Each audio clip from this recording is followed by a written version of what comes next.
les Béninois ne se célèbrent pas eux-mêmes, ce n'est pas leur pays. Et c'est pour ça que le programme d'action du gouvernement, nous l'avons intitulé Bénin révélé, Bénin révélé, Bénin révélé. Mon souhait, ma prière est que ce petit pays d'Afrique de l'Ouest, petit en termes de territoire, soit un grand sur le continent africain et dans le monde, et que nous puissions célébrer notre pays, être fiers de notre pays, être fiers de nos acquis, du chemin que nous aurons parcouru. Et à chaque fois que nous aurons l'occasion de faire cette fête-là, ce sera également la fête de la célébration de l'État de la nation Bénin. Et je rêve de ça et nous sommes capables de devenir grands.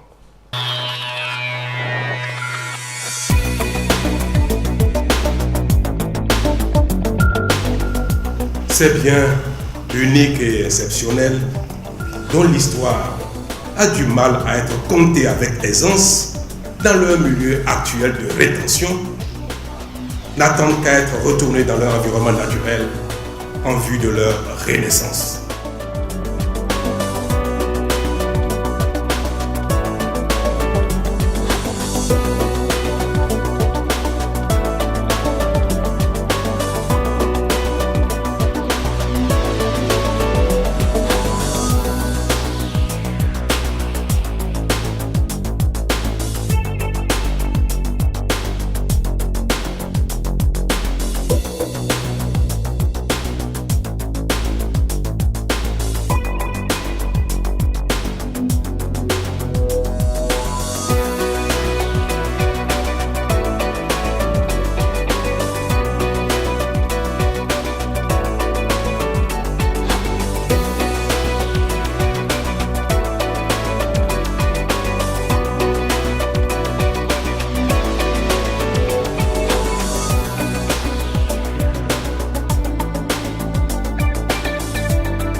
Vous convenez avec moi que ces biens ont une âme et que, revenus sur leur terre de création, exposés parmi les leurs, là où tout est en cohérence avec leur essence et où leur histoire révèle davantage leur grandeur que leur asservissement. Que ces témoins exceptionnels de notre histoire vivront enfin le rayonnement que vivent leurs semblables des autres contrées de ce même monde. Vous convenez enfin avec moi, mesdames et messieurs, que les biens culturels ont une composante majeure de l'identité des peuples dont ils incarnent l'histoire. De ce fait, ils doivent rester la propriété de ces peuples tout en continuant d'être accessibles à toute personne en quête de découverte et de savoir.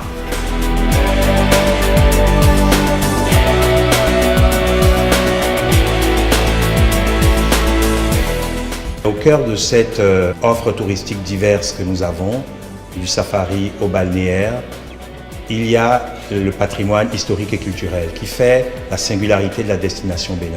Sur 7 projets phares, 5 sont autour du patrimoine historique et culturel. Esclavage, Vaudou, histoire de Ouida, c'est Ouadabomé, Amazon, voilà, c'est notre richesse ça.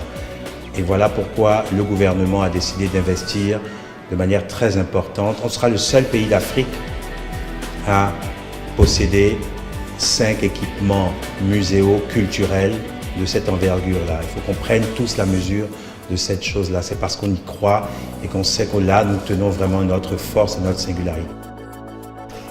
Depuis 2 ans, en effet, le Bénin s'est engagé dans un important programme de développement du secteur de la culture et du tourisme pour augmenter son potentiel d'attractivité, d'investissement dans un secteur réputé porteur de développement socio-économique.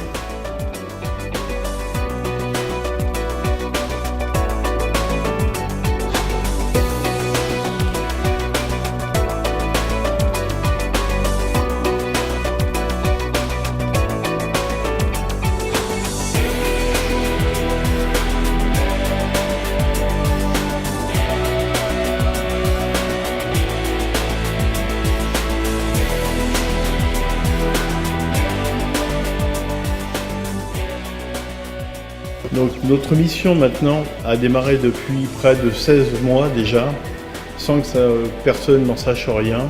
Et donc nous a permis de développer les différentes études qui maintenant vont permettre de développer les projets architecturaux. Nous avons donc commencé par les études de faisabilité, pour vérifier effectivement la faisabilité des projets dans le cadre du PAG initié par le président. Nous avons également réalisé les études d'opportunité. Elles ont conclu à la réalisation de ces projets. Nous avons ensuite établi les études économiques de viabilité, ce qui nous a conduit ensuite à faire les études de programmation donc de ces musées. Actuellement, nous sommes dans une phase où nous travaillons activement avec les différents comités scientifiques pour définir les contenus de ces musées.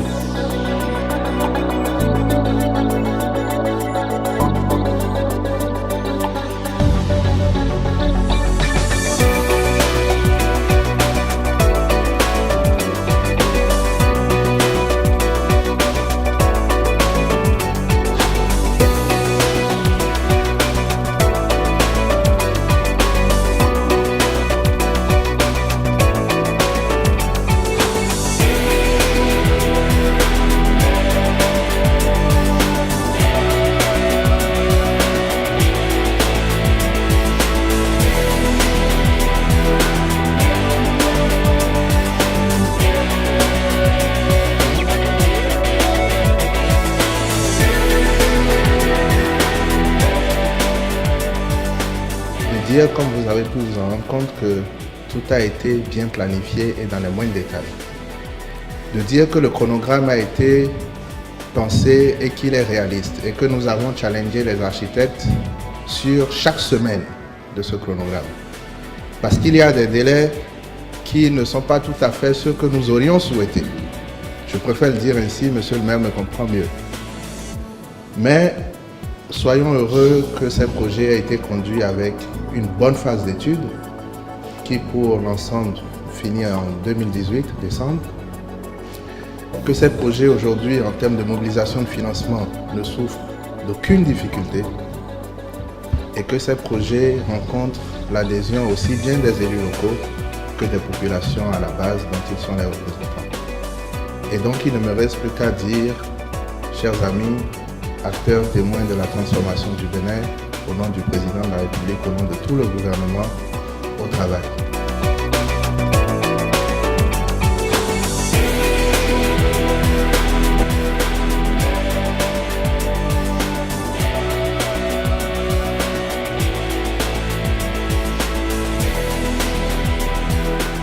Ce que nous voudrions, c'est que tous ces biens fassent également partie de notre patrimoine culturel, touristique, afin que, pour ce qui peut être restitué, pour ce qui va rester ici, pour ce qui ne sera pas même identifié et qui sera, qu'on verra demain comme faisant partie de ce patrimoine, puisse rentrer dans une dynamique globale de coopération, d'échange, afin que ce ne soit pas simplement sur un objet que nous ayons une action, c'est sur l'ensemble, mais pas dans un esprit de conflit, mais dans un esprit de coopération.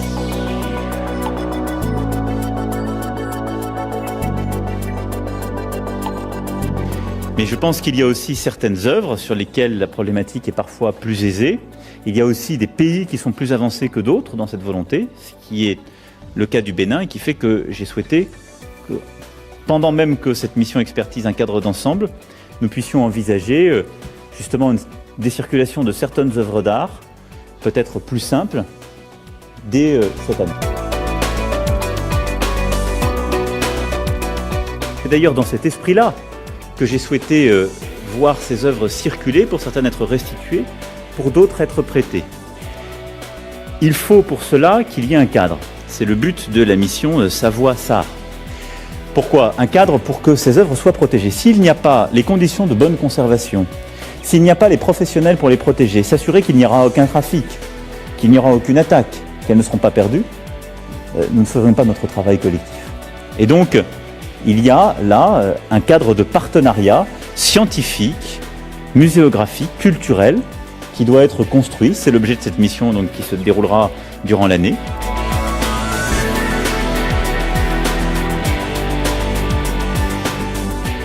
La restitution et la circulation des biens culturels et patrimoine partagés est une cause que devra servir la coopération internationale. Pour nous, les pays en quête de développement, c'est aussi un moyen franc, sincère et efficace d'aide au développement.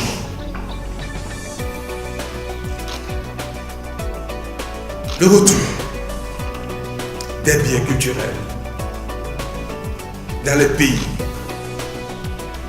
qui les ont créés, qui leur ont donné naissance, dans les pays en voie de développement, serait un geste de bonne volonté, mais au-delà de cela, un geste de développement partagé, de prospérité partagée que les grandes nations, qui n'ont pas grand-chose à perdre que d'acquérir de la grandeur, que d'accompagner ce mouvement qui semble naître